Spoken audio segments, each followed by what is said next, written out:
ஒரு 5 வருஷத்துக்கு அப்புறம் அண்ணன் திருமாவளவோட வாழ்க்கை வரலாறு ஒரு படமா எடுக்கிறாங்க.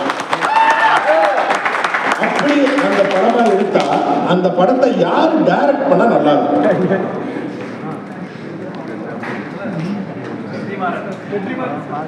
தற்போதைய காலத்து சூழலில், அதாவது இன்றைய சூழலில் ஒரு பார்வை, புதிய பார்வை கலை உலகில் உருவாகி இருக்கிறது. எல்லாவற்றையும் வணிகமயமாக பார்க்காமல்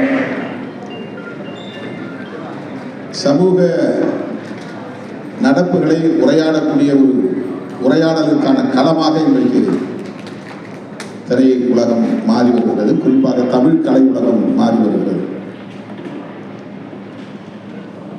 நடிகர்களாக அறிமுகமாகக்கூடிய சூழல் இருந்தாலும் சரி, அல்லது வேறு வகையிலான கலைஞர்களாக அந்த கலை உலகில் அடியெடுத்து வைப்பதாக இருந்தாலும் சரி, அங்கே நுழையவே முடியாது, அந்த உலகத்தில் அடியெடுத்து வைக்கவே முடியாது என்ற ஒரு இறுக்கமான சூழல் சில 10 ஆண்டுகளுக்கு முன்பு வரை இருந்தது. அது இன்றைக்கு உடைந்து நொறுங்கி இருக்கிறது. விடுதலை சிறுத்தைகள் போன்ற இயக்கங்கள் இன்றைக்கு சமூகம், அரசியல், பண்பாடு போன்ற களங்களில் ஆற்றி வருகிற பணிகள், மைய நீரோட்ட தளத்தில் செய்து வருகிற தாக்கங்கள் கலை உலகிலும் பிரதிபலிக்கிறது. அத்தகைய பார்வை என்னவென்றால், விளிம்பு நிலை மக்களின் உணர்வுகளை அழுத்தமாக சொல்லக்கூடிய துணிச்சல், அந்த துணிச்சலை பெற்ற இயக்குநர்களாக இன்றைக்கு தம்பி ரஞ்சித், தம்பி மாரி, தம்பி கோபி நயினார் போன்றவர்கள் மிகச் சிறப்பாக செய்து வருகிறார்கள். இவர்களில் யார் இந்த முயற்சியை எடுத்தாலும் நான் மகிழ்ச்சி அடைகிறேன். சூப்பரான ஒரு பரிசு. ஆனா 3 பேர்ல யாரா ஒருத்தருடைய பேர் நாங்க தெரிஞ்சுக்கணும்னு ஆசைப்படுறோம். ஓகேவா சார்? நீங்களே சூஸ் பண்ணுங்க. நாங்க சூஸ் பண்ணிக்கிறோம். ஓகே, யாரா இருந்தாலும் சரி. ஓகே, சரி சார். ஓகே, இப்போ அந்த படத்துக்கு இந்த ஒரு நடிகர் ஹீரோவா இருந்தா நல்லா இருக்கும் அப்படின்னு நீங்க உங்களுடைய கதாபாத்திரத்தை ஏத்து நடிச்சா நல்லா இருக்கும். யாரா? நானே இருந்தாதான்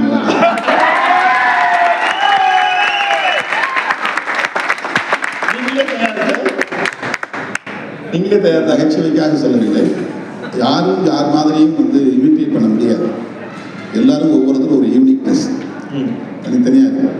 நான் இல்லாத சூழல்ல யாராவது ஒருத்தர் வச்சு எடுக்கலாம். முகுந்த் வரதராஜன் நினைக்கவும் முகுந்த் வரதராஜன் இல்லை. அதனால் ஒரு ஆள் தேவைப்படுது. நீங்க இந்த ஆசைப்படும் போது நான் உயிரோட இருக்கிறேன். இனிமே எனக்கு பெரிதாக வயதாகிவிடவும் இல்லை. வயதானாலும் பிரச்சனை இல்லை. அப்போ அந்த பாத்திரத்தை ஏற்று நடிப்பதற்கு ஏன் நான் பொருத்தமாக இருக்கக்கூடாது என்று தாராளமா நடிப்புல எவ்வளவு இன்ட்ரெஸ்ட் சேரும். அதாவது அப்படி ஒரு வாய்ப்பு, ஒரு கதவு எனக்கு திறந்த காலம் 20 ஆண்டுகளுக்கு முன்பு இருந்தது. அப்போது நான் அதன் முக்கியத்துவத்தை உணரவில்லை. சொல்லப்போனால் சினிமா பற்றி எனக்கு ஒரு தவறான மதிப்பீடு குழந்தை பருவத்திலிருந்தே உருவாக்கப்பட்டு விட்டது. படிக்கணும், சினிமாவுக்கு போகக்கூடாது. இதுதான் அப்பா அம்மா அடிக்கடி கண்டிச்சு சொல்கிற வார்த்தை. விடுதியில் தங்கி படித்த காலத்தில் ஹாஸ்டல் வார்டன், விடுதி காப்பாளர் யாராவது தெரியாமல் சினிமா போயிட்டு வந்தாங்கன்னா அவங்களை கடுமையாக தண்டிப்பாங்க, முட்டி போட சொல்லுவாங்க, கையை முட்டி கையில் மூங்கி அடிப்பாங்க 10 முறை, கை செவந்து போயிடும். ஏன்னா சினிமா பார்க்க போனது. சினிமா பார்ப்பது ஒரு ஒழுங்கீனம் என்கிற கருத்து தன்னுடைய பள்ளி பருவத்திலே உருவாக்கப்பட்டது. அதனால் எனக்கு சினிமா மேலே பெரிய ஒரு ஈர்ப்பு இல்லை. அதிகம் நான் படங்களை பார்த்தது கிடையாது. இப்போலாம் நிறைய நண்பர்கள் பாருங்க அப்படின்னு சொல்லி ஒரு சிறப்பு காட்சி போட்டு காட்டுறாங்க, பார்க்குறேன். 2001, 2002 அந்த காலகட்டத்தில் நான் படத்தில் நடிக்கணும் அப்படின்னு இடத்துல பல தோழர்கள் கேட்டாங்க. எனக்கு அதில் உடன்பாடு இல்லை. அவர்களுக்காக அவர் மனம் போனக்கூடாது என்பதற்காக ஒரு சில காட்சிகளில் நான் தோற்றம் செய்தேன். அந்த இடம் அந்த அனுமதி வழங்கினேன். 1-2 படங்களில் வந்தேன். அப்போ நான் அதில் பெரிய ஆர்வம் காட்டலை. என்னை வச்சு கதாநாயக பாத்திரத்தில் நடிக்க வைக்க வேண்டும் என்று இயக்குனர் கலைஞர் தம்பி சேப்பாரா போன்ற முயற்சி செய்தார்கள். அதான் கழகம் என்கிற பெயரில் ஒரு படம் பூஜை போட்டார்கள். அது கழகத்திலேயே முடிந்து விட்டது. அந்த படம் 10 நாள் ஏதோ சும்மா வெறும் சாதாரண ஷூட் எடுத்தாங்க, ஒரு ஸ்டில்ஸ் மட்டும் எடுத்தாங்க. அதுக்கப்புறம் அந்த படம் அப்புறம் வின்சென்ட் செல்வாவை வச்சு தமிழரசுங்கிற பேரில் ஒரு படம், அது ஒரு அதிக இளைஞர் வர முயற்சி எடுத்து ஒரு 10 நாளுக்கு மேலே கோவை போன்ற இடங்களுக்கெல்லாம் போய் ஷூட்டிங் போய்க்கொண்டோம். கதை தலையும் தெரியாத வாழும் தெரியாத ஒரு நேரம் இல்லை, கூப்பிட்டு கேட்கறது, அந்த கதையை டிஸ்கஸ் பண்ணுறது எனக்கு நேரம் இல்லை. இந்த இடத்துக்கு வாங்க அந்த இடத்துல சொல்லிக் கொடுக்குற மாதிரி செய்தோம். அதை வின்சென்ட் செல்வா இயக்குவதாக இருந்த தமிழரசன் என்ற அந்த திரைப்படம் பாதியிலேயே நின்றுவிட்டது. அதன் பிறகு அன்பு தோழி, மின்சாரம் போன்ற படங்கள் சில பாத்திரங்களை நடிக்கிற வாய்ப்பு கிடைக்கிறது. உங்க படத்துல ஒரு ஹீரோயினா வைக்கணும்னா யார் நடிக்க வைக்கலாம்? அது இயக்குனர் தான் முடிவு செய்யணும்.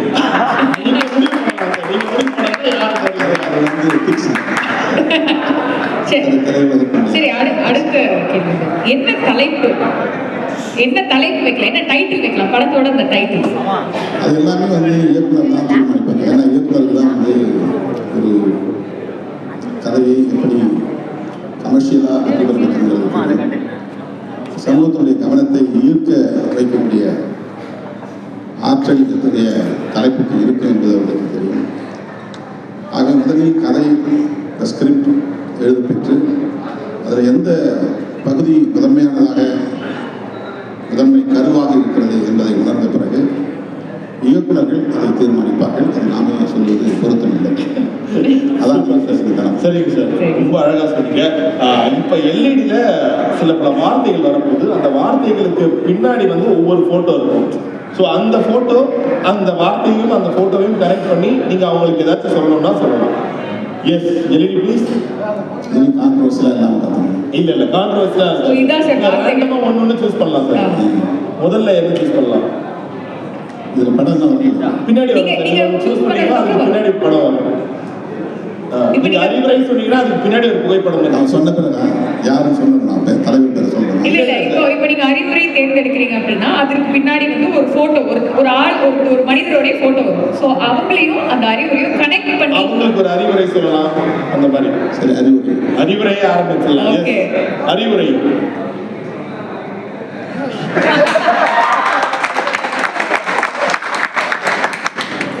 திராவிட கருத்தியலை பாதுகாப்பதற்கு பெரியாரை, பேரறிஞர் அண்ணாவை, முத்தமிழறிஞர் கலைஞரை, இன்றைய முதல்வர் தளபதி ஸ்டாலின் அவர்களை முழுமையாக உள்வாங்கிக் கொண்டு உறுதியாக நின்று களமாட வேண்டும். திராவிட அரசியலுக்கு, சமூக நீதி அரசியலுக்கு தமிழக மண்ணில் ஆபத்து சூழ்ந்துள்ளது. அதை பாதுகாக்க வேண்டிய பொறுப்பு துணை முதல்வர் உதயநிதி ஸ்டாலின் அவர்களுக்கு இருக்கிறது என்று வேண்டுகோளாக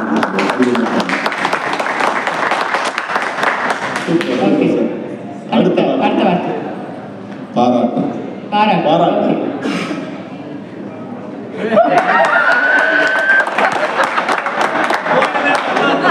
பொதுமக்கள் என்ன நினைக்கிறார்கள் என்பதை பற்றி கவலைப்படாமல், விமர்சனங்களை பொருட்படுத்தாமல், எதிர் விளைவுகளை பற்றி கருத்தில் கொள்ளாமல் தான் நினைப்பதை பழிச்சென்று பேசக்கூடிய துணிச்சல் அண்ணாமலை அவர்களுக்கு இருக்கிறது.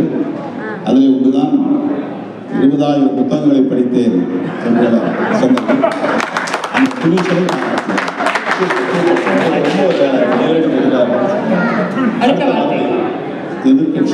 எதிர்கட்சி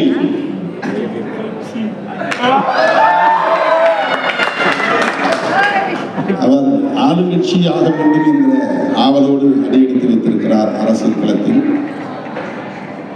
அதற்கு வாழ்த்துக்கள். ஆனால் ஆளுங்கட்சியா எதிர்கட்சியா என்பதை மக்கள் தான் தீர்மானிப்பார்கள். அதை ஏற்றுக்கொள்கிற பக்குவம் ஒவ்வொரு அரசியல் தலைவருக்கும் வேண்டும். நம்முடைய தமிழக வெற்றி கழகத்தின் நிறுவனரும் தலைவருமான விஜய் அவர்களுக்கும் அது பொருந்தும். சூப்பர். அடுத்த வார்த்தை கோபம். ஓகே. கோபம். வேணும்னே சிரிக்கிறீங்க. சார், இல்ல இல்ல இல்ல சார், நானா எடுத்து சார். அவர் மேடைகளில் காட்டுகிற கோபம் நியாயமானதுதான், தர்க்கம் நியாயமானதுதான். ஆனால் அதனால் யாருக்கு பயன், யாருக்கு பாதிப்பு என்பதையும் ஆய்வு செய்து அதன்படி களமாட வேண்டிய தேவை இருப்பதாக நான் கருதுகிறேன். நல்ல நண்பர், நல்ல சகோதரர். திராவிட அரசியல் எதிர்ப்பு என்கிற பெயரில் ஒட்டுமொத்தமாக பெரியார், புரட்சியாளர் அம்பேத்கர் ஆகியோர் முன்மொழிந்த அல்லது வளர்த்தெடுத்த சமூக நீதிக்கு பாதிப்பு ஏற்படக்கூடிய வகையில் சில நேரங்களில் அவருடைய கோபம் வெளிப்படுகிறது. குறிப்பாக நீ யார் என்ன திராவிடன் சொல்றதுக்கு அப்படின்னு கோபப்பட்டார். இது யாரும் திட்டமிட்டு திசை திருப்புகிற ஒரு அரசியலாக செய்யவில்லை. மதராஸ் பிரசிடென்சி என்று இருந்த காலத்தில் பல மொழிகளையும் தென்னிந்திய மொழிகளையும் பேசக்கூடிய மக்கள் இந்த மதராஸ் மாகாணத்தில் சேர்ந்து வாழ்ந்தோம். தெலுங்கு, கன்னடம், மலையாளம், தமிழ், துளு இந்த மொழிகளை பேசக்கூடிய மக்கள் அனைவரும் மெட்ராஸ் பிரசிடென்சி என்கிற மதராஸ் மாகாணத்தில் இருந்தோம். அப்போது அவர் பிறந்திருந்தால் கூட அல்லது நான் பிறந்திருந்தால் கூட திராவிடம் என்கிற சொல்லோடு தான் இயக்கத்தை உருவாக்கி வைப்போம். அதில் எந்த உள்நோக்கமும் கிடையாது. பெரியாரும் சரி, அதற்கு முன்பு இருந்த தலைவர்களும் சரி, அதற்கு முன்புனா பெரியாருக்கு முன்னாலேயே பண்டிதர் அயோத்திதாசர் திராவிடம் என்கிற சொல்லை கையாண்டிருக்கிறார். ரெட்டமலை சீனிவாசன் என்ற சொல்லை கையாண்டிருக்கிறார். ரெவரண்ட் ஜான் ரத்தினம் திராவிடர் கழகம் என்கிற பெயரிலேயே ஒரு இயக்கத்தை உருவாக்கியிருக்கிறார். பெரியார் உருவாக்குறது 1949. ஆனால் பல பத்தாண்டுகளுக்கு முன்பு ரெவரண்ட் ஜான் ரத்தினம் திராவிடர் கழகம் என்கிற பெயரிலேயே ஒரு இயக்கத்தை உருவாக்கினார். திராவிட பாண்டியன் என்ற பெயரில் இதழே வெளிவந்திருக்கிறது. திராவிடம் என்கிற சொல்லோடு இணைத்து ஏராளமான சைவ மடாதிபதிகளுக்கு பட்டங்கள் கொடுத்திருக்கிறார். தெக்கணம் அதிசிறந்த திராவிடம் என்று வருகிறது. தெக்கணம் என்றால் தென்னிந்தியா, தக்ஷின் அப்படிங்கிறது தான் தெக்கணம்னு தமிழ்ல சொல்றோம். தட்சிண பூமி அப்படிங்கிறது தான் தெக்கணம் அப்படின்னு சொல்றோம். தட்சிணாமூர்த்தின்னா தென்னவன் அர்த்தம். அப்ப அந்த தெக்கணம் என்கிற தென்னிந்தியாவுக்கும் அதில் சிறந்த திராவிடம் என்று வருகிறது. அது திராவிடம் என்ற சொல் தமிழ்நாட்டை தான் குறிக்கிறது. திராவிடம் என்ற சொல் தமிழ்நாட்டு என்ற பொருளில் தான் மனோன்மணியம் சுந்தரனாரும் பயன்படுத்தியிருக்கிறார். ஆகவே திராவிடம் என்கிற சொல் தமிழ் என்பதற்கு எதிரானது என்பதை போல ஒரு தோற்றத்தை உருவாக்குவது, தமிழர்களை திராவிடன் என்று சொல்லி திசை திருப்பி விட்டார்கள், வரலாற்றை மூடி மறைத்து விட்டார்கள், அது வரலாற்று பிழை என்பதை போன்ற ஒரு வாதத்தை முன்வைப்பது அரசியல் ரீதியாக அவருக்கு பயன்படும். ஆனால் சமூக ரீதியாக, கலாச்சார ரீதியாக பெரிய பாதிப்பை உருவாக்கும். ஏனென்றால் அவருக்கு திமுக மீது வெறுப்பு இருக்கிறது, சரி, அது இருக்கலாம், ஒரு கட்சியை இருக்கலாம். அல்லது திராவிடத்தின் பெயரால் அரசியல் கட்சிகள் இயங்கினால் அந்த கட்சிகளை எதிர்க்கலாம். தேசிய திராவிட முற்போக்கு கழகம், திராவிடம் வருது, எனக்கு உடன்பாடு இல்லை.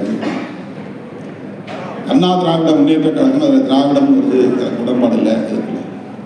அரசியல் கட்சியுடைய நடவடிக்கைகள் மக்களுக்கு எதிராக இருக்கின்றன, விமர்சிக்கலாம். திமுக 6 முறை ஆட்சிக்கு வந்திருக்கிறது, ஆனால் தமிழுக்கும் தமிழர் பண்பாட்டுக்கும் பெரிதாக எதுவும் செய்யவில்லை, விமர்சிக்கலாம். ஆனால் அடிப்படை கொள்கையில் கை வைக்கும். திராவிடம் என்பதே தவறு,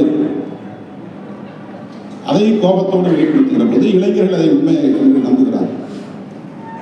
திராவிடம் என்கிற சொல் ஆரியம் என்கிற கருத்தியலுக்கு எதிராக கையாளப்பட்ட ஒன்று.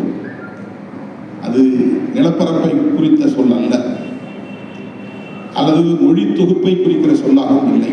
காலத்தில் அப்படி அவர்கள் உணர்ந்திருந்தார்கள். அதற்கான முயற்சியும் திமுக எடுத்தது. திராவிட நாடு கோரிக்கையெல்லாம் வைத்து பார்த்தார்கள். ஆனால் அது நிறைவேறவில்லை. ஏனென்றால் மொழிவழி தேசியம் ஆங்காங்கே முளைவிட ஆரம்பித்துவிட்டது. அரசாங்கமே மொழிவழி தேசியத்தை ஏற்றுக்கொண்டு மாநிலங்களை பிரிக்க தொடங்கிவிட்டது. ஆகவே அது எடுபடவில்லை. எனவே இல்லாத ஒரு நிலப்பரப்பை நாம் கற்பனையாக செய்து கொண்டு, இல்லாத ஒரு மொழி தொகுப்பை நாம் கற்பனையாக எதிரியான கற்பனையாக்கி கொண்டு, திராவிடம் எதிர்ப்பு அதனால்தான் நாம் அழித்து போனோம் என்பதை போன்ற ஒரு தோற்றத்தை மிக கோபாவேசமாக வெளிப்படுத்துகிறார். ஓகே, நான் பார்க்கிறேன். ஆரியத்தை எதிர்க்க வேண்டும். ஆரியம் என்றால் பார்ப்பனியம், பார்ப்பனியம் என்றால் சனாதனம். இதுதான் அன்றைய தலைவர்களின் நோக்கமாக இருந்தது. சைவ மடங்களே பார்ப்பனியத்தை எதிர்த்து தான் உருவானது. அவர்கள் திராவிட அரசு தான் பேசினார்கள். ஆகவே ஆரியத்தை எதிர்ப்பது திசை திருப்பப்படுகிறது, பார்ப்பனியத்தை எதிர்ப்பது திசை திருப்பப்படுகிறது. மாறாக தெலுங்கன், கன்னடன், மலையாளி என்று நமது தோழமை உழைக்கும் மக்களை எதிர்க்கக்கூடிய ஒரு அரசியலாக அது மாறுகிறது. அந்த கவலையோடு தான் நான் இதை சுட்டிக்காட்டுகிறேன். கோபத்தில் நியாயம் இருந்தாலும் சொல்லுகிற கருத்தில் கவனம் தேவை. இந்த கருத்தியல் ரீதியாக என்ன பாதிப்பை ஏற்படுத்தும் என்பதையும் கவனத்தில் கொள்ள வேண்டும் என்பது என்னுடைய ரொம்ப ரொம்ப அழகா சொல்லுங்க.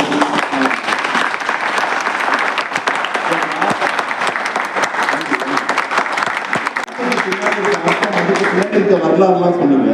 ரொம்ப சமீபத்துல திரு ரஜினிகாந்த் அவர்களை சந்தித்த பிறகு சங்கின்ற வார்த்தைக்கு அர்த்தம் நட்புன்னு சொல்லியிருக்காரு. அப்படியா?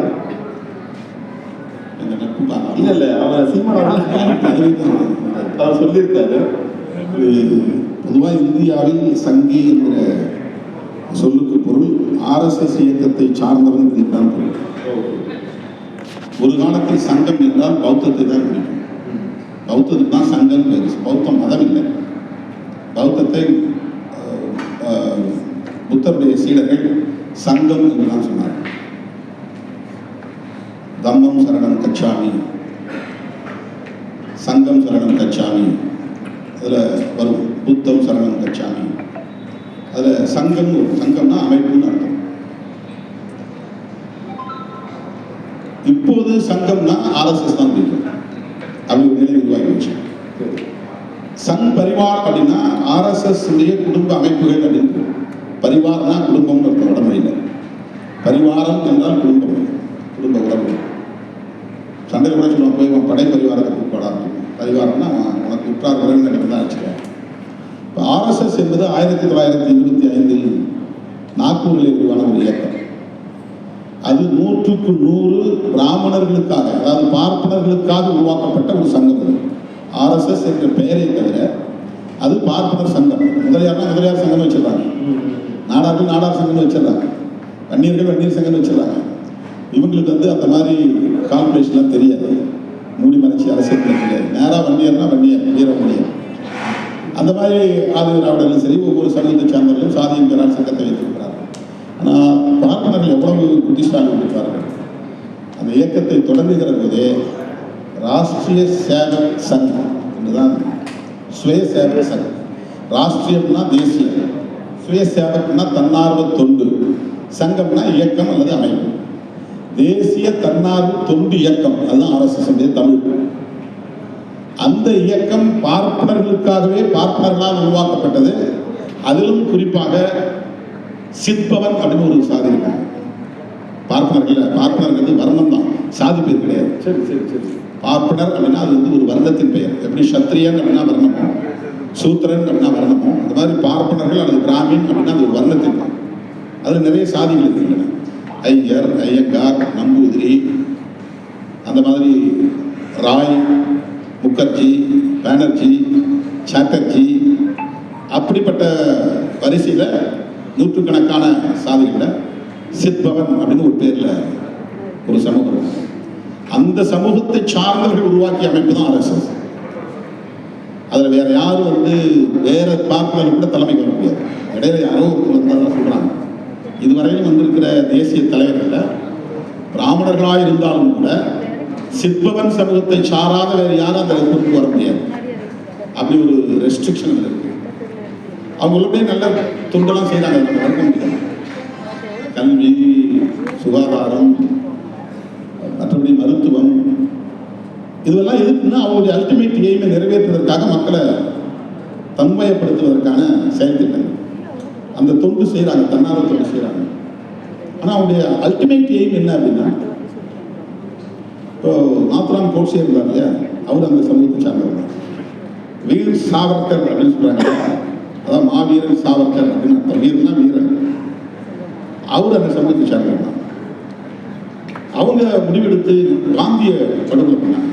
காந்தி இந்து தர்மத்துக்கு எதிரானவர் இல்லை, சனாதன தர்மத்தை போற்றி கொண்டாடக்கூடியவர். சாதி இருக்கட்டும் சொன்னார். அம்பேத்கர் சாதி ஒழிக்கட்டும்னாரு, இவருக்கு சாதி இருக்கட்டும், தீண்டாமை மட்டும் வேண்டாம் அப்படின்னு சொன்னார். அப்படிப்பட்ட காந்தியடிகளை ஆர்எஸ்எஸ் தான் சுட்டுக் கொண்டது. நாத்துராம் கோட்சே தான் செய்கிறார். ஏன்னா இந்துக்களும் முஸ்லீம்களும் ஒற்றுமையா இருங்க அப்படின்னு தான் சொன்னார். அந்த ஒற்றுமையை பேசுனது தான் பிரச்சனை. பாகிஸ்தான் பிரிஞ்சு போயிடுச்சு. அப்புறம் அவனுக்காக நீ ஏன் இங்க உண்ணாவிரதம் இருக்கிற? இங்கிருந்து எல்லாம் கிளம்பி அங்கே போய் சேர்ந்துட்டான். அவனுக்கு சேர வேண்டிய தொகையே நேரு அரசாங்கம் தரவில்லை என்பதற்காக காந்தி உண்ணாவிரதமே இருந்தார். யார்? நேரு அரசாங்கத்தை கண்டிச்சு அந்த உண்ணாவிரதம் தான் அவங்களுக்கு கோபம் வந்துச்சு. இப்படிப்பட்ட ஒரு ஆள் இருக்கக்கூடாது, இந்துக்களும் முஸ்லீம்களும் ஒற்றுமைப்படுத்த வேண்டும் என்று நினைக்கிறார். நம்முடைய அல்டிமேட்டை இறுதி இலக்காக இருக்கிற இந்து ராஷ்டிரா என்ற கனவை நிறைவேற்ற முடியாது. அவன் பாகிஸ்தான் அவன் சமூகத்தின் அடையாளத்தில் பேர் வைக்கிறான். இலங்கையில் அதே மாதிரி அவருடைய சமூகத்தின் அடையாளத்தில் ஒரு அரசு மதத்தை உருவாக்கி வச்சுக்கிறார். எல்லா நாடுகளும் எப்படி இருக்கிறாங்க.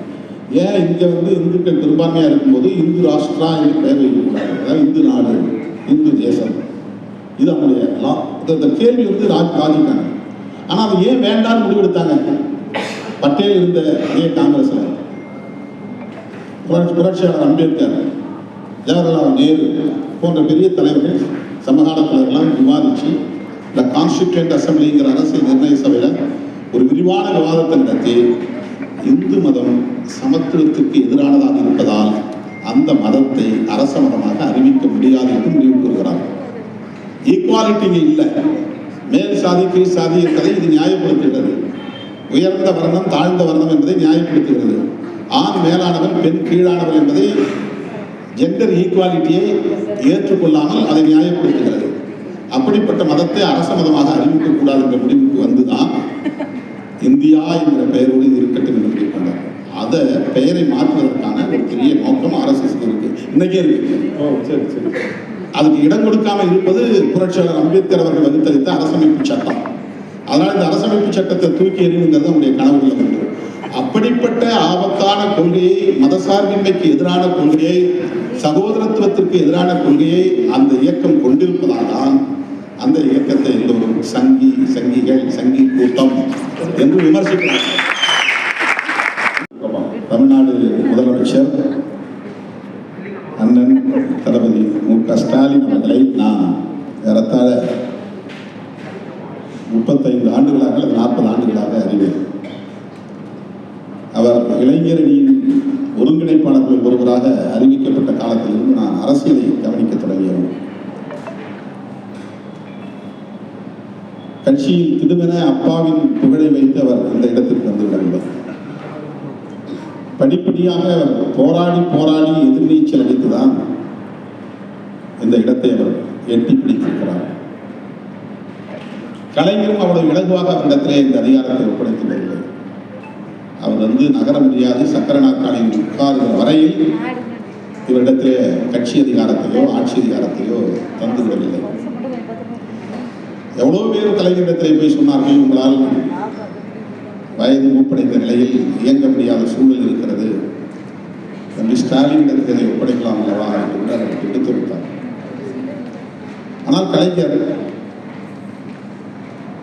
ஸ்டாலின் அவர்கள் அடுத்த நிலைக்கு வர வேண்டும் அல்லது தலைவராக வேண்டும் என்கிற விருப்பம் அவருக்கு இருந்தாலும் கூட கட்சிக்குள்ளே முழுமையான அங்கீகாரத்தோடு அவர் வர வேண்டும், அவரை முழுமையாக எல்லோரும் ஏற்றுக்கொள்ள வேண்டும், அதற்கு ஸ்டாலின் உழைப்பு மிக முக்கியமானது என்று மிகப்பெரிய அளவிலே வேலை வாங்கினார். கடுமையாக அவரை அதட்டி வேலை வாங்கினார். நாடு முழுவதும் சுற்றினார், மணிக்கணக்கில் மக்களை சந்தித்தார், ஏராளமான போராட்டங்களை தலைமை தாங்கி நடத்தினார். கட்சியின் கட்டமைப்பை வலுப்படுத்துவதிலே இரவு பகல் பாராமல் உழைத்தார். ஒரு கட்சிக்குள் எவ்வளவு பெரிய போட்டி, எவ்வளவு பெரிய பிரச்சனைகள், சிக்கல்கள் எல்லாம் எழும் என்பதை வெளியிலிருந்து பார்ப்பவர்களுக்கு புரிந்து கொள்ள முடியாது. போகிற போக்கில் விமர்சனம் எழுதிட்டுவாங்க.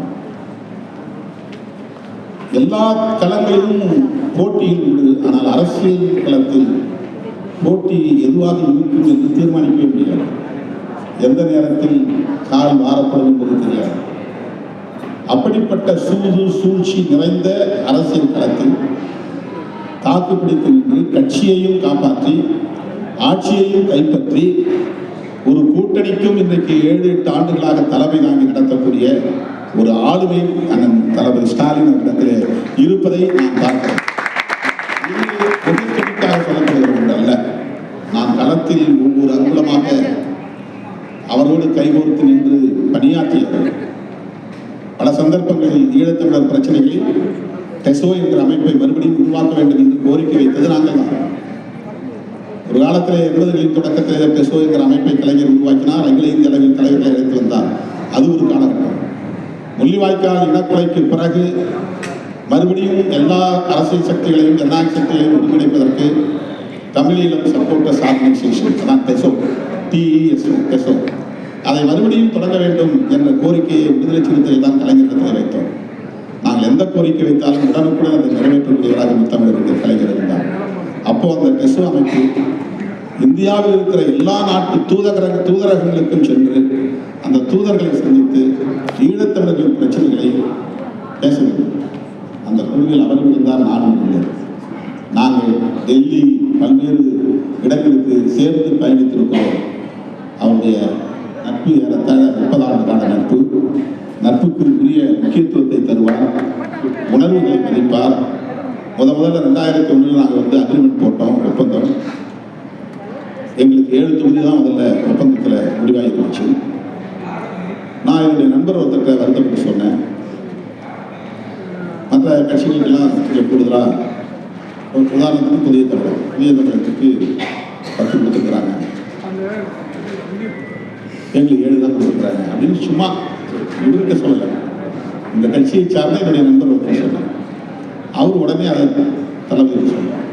அடுத்த சில நிமிடங்களில் அவர் என் லைனுக்கு வந்து இது வருத்தப்பட்டு சொன்னாங்க, அறிவாலயத்தை வாங்க அப்படின்னு அடுத்த நாள் அறிவாலயத்தை வர சொல்லி தமிழ்நாட்டில் 8, பாண்டிச்சேரியில் 2, ஆக மொத்தம் 10 தொகுதிகளை எங்களுக்கு ஒதுக்கியவர் 2001 ஸ்டாலின். அப்போ யாராவது வருத்தப்பட்டா ஐயோ அவங்க வருத்தப்படுகிறார்களே என்று வருத்தக்கூடிய ஒரு உளவியல் அவரிடத்தில் மேலும் இருந்ததை அன்றைக்கு என்னால் உணர முடிந்தது. இன்றைக்கும் அவர் அப்படித்தான் இருக்கிறார். நாங்கள் எவ்வளவோ பல நெருக்கடிகளை சந்தித்துக் கொண்டிருக்கிறோம். அதை அவரிடத்தில் எடுத்து சொல்லுகிற போது அது இயல்பாக புரிந்து கொள்வார். ஒரு பாசிட்டிவ் அப்ரோச், ஒரு எதிர்மறை அணுகுமுறை இல்லாமல் நேர்மறை அணுகுமுறை அவரிடத்தில் இருப்பதை என்னால் பார்க்க முடியாது. அந்த நட்பு வலுவானது, உயர்வானது.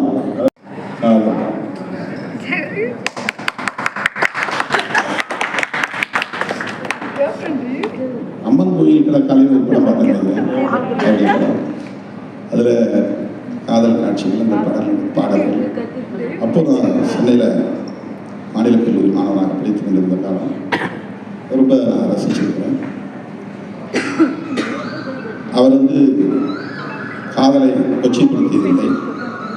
நாடக காதல் என்று எந்த திரிபுவாதத்தையும் இங்கே பரப்பவில்லை.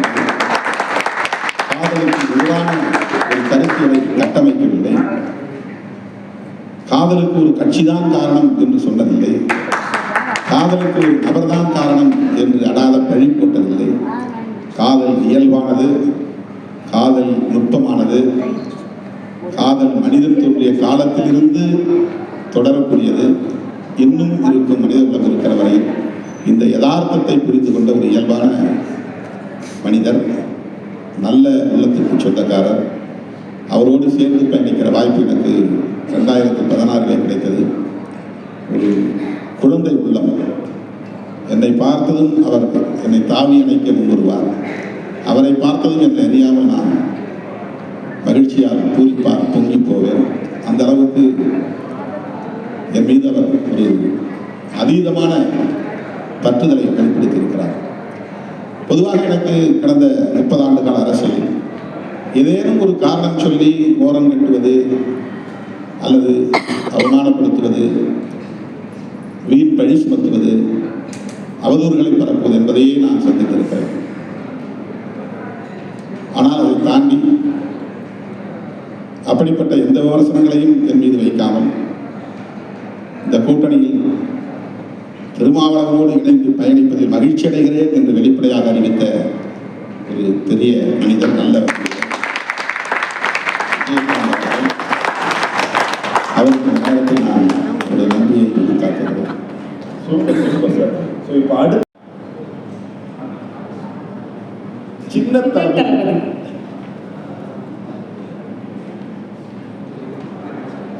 இந்த தலைப்பை அரசியல்ல யாருக்கு கொடுக்கலாம்? ஏற்கனவே உதயநிதி அவர்களை எப்படி தான் சொல்லுவாங்க. ஏன்னா ஸ்டாலின் அவர்களை தளபதியை எடுத்திருக்காரு, இவரை சின்ன தளபதினு சொல்லுவாங்க. அவருக்கே இது கொடுக்குமா? சரி, ஓகே, சூப்பர். அடுத்து இளம் புயல். இது திரைப்படம் சொல்லுமா? இல்ல, எல்லாமே அரசியல் சம்பந்தப்பட்ட நீங்க சொல்லிக்கலாம் சார். இது ஜெயம் ரவி அவர்களை சொல்லுவாங்க இளம் புயல் சினிமால. அப்போ இந்த தலைப்பை ஒரு அரசியல்வாதிக்கோ இல்ல ஒரு அரசியல் சம்பந்தப்பட்டவர்களுக்கு விற்கிறோம்னா யாருக்கு விற்கலாம்?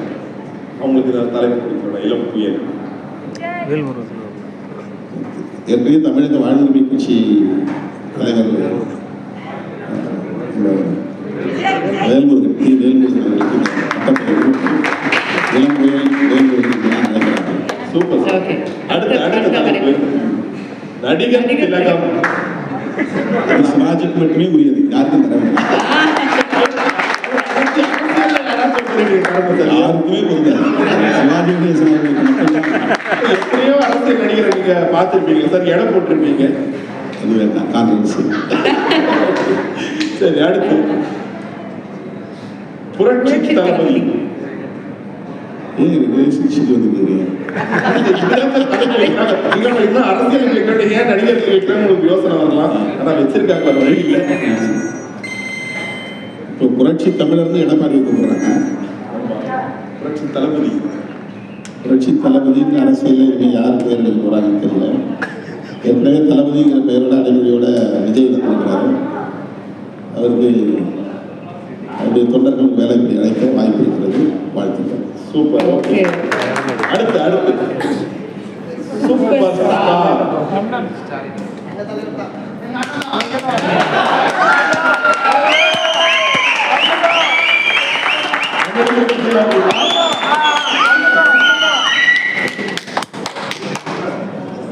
இன்றைக்கு அகில இந்திய அளவில் ஒரு தேசிய பார்வையோடு நான் இந்த அடைமொழியை ராகுல் காந்திக்கு வழங்கப்படுகிறேன்.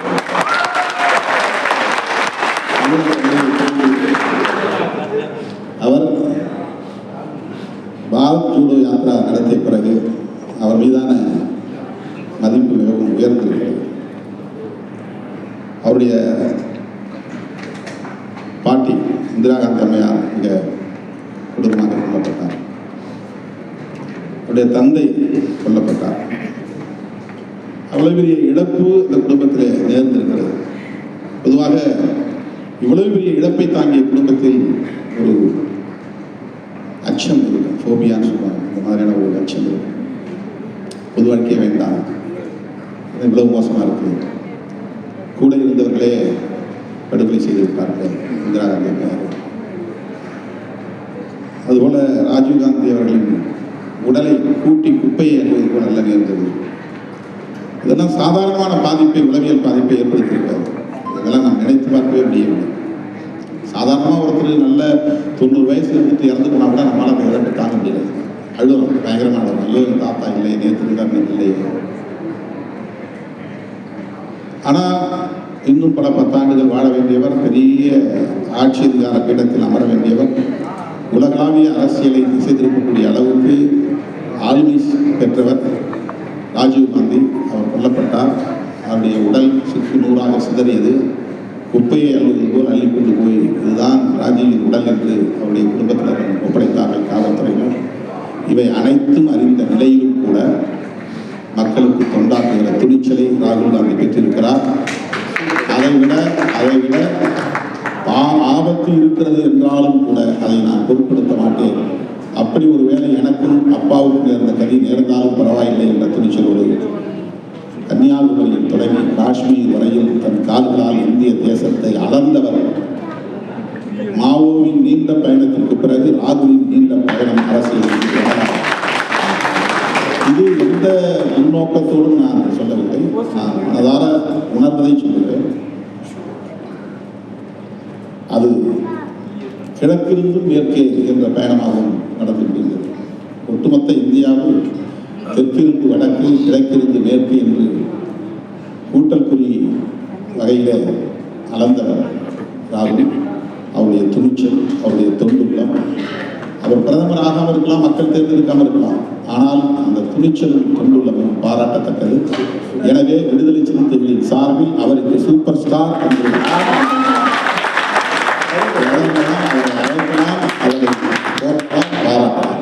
இந்த தொடர்புக்கு என்ன பேச போறதை பற்றி விவாதிக்கிறது ரொம்ப முக்கியமான கூட்டம். தம்பி தங்கமணி எனக்கு இந்த தகவலை சொன்னார். நான் தயங்கினேன். அவர் முடிஞ்சா பாருங்க, வந்தா மகிழ்ச்சியா இருக்கும். ஏதாவது ஒரு நாள் வாங்க, 24 அல்லது 25 செஷன் தொடங்கு. சரி சரி சரி. இப்போ அன்னைக்கு நான் வர முடியாது. அதனால இன்னைக்கு அந்த நிகழ்ச்சியை ரத்து செய்துவிட்டு அல்லது தள்ளி போட்டுவிட்டு தவிர்த்து விட்டு உங்கள் அரங்கில் இருப்பதில் நான் மகிழ்ச்சி அடைகிறேன், பெருமைப்படுகிறேன். நன்றியை நான் எதிர்பார்க்கிறேன். 2 நாளாக உடல் நலிவும் எனக்கு இருக்கு. அதோட தான் வந்து நான் நினைக்கிறேன். நன்றி நன்றி சார். அதுக்கு காரணம் உங்கள் மீது நான் வைத்திருக்கிற நம்பிக்கையும் என் மீது நீங்கள் வைத்திருக்கிற நம்பிக்கைக்கு நான் காட்டுகிற நன்றியும் தான் அதற்கு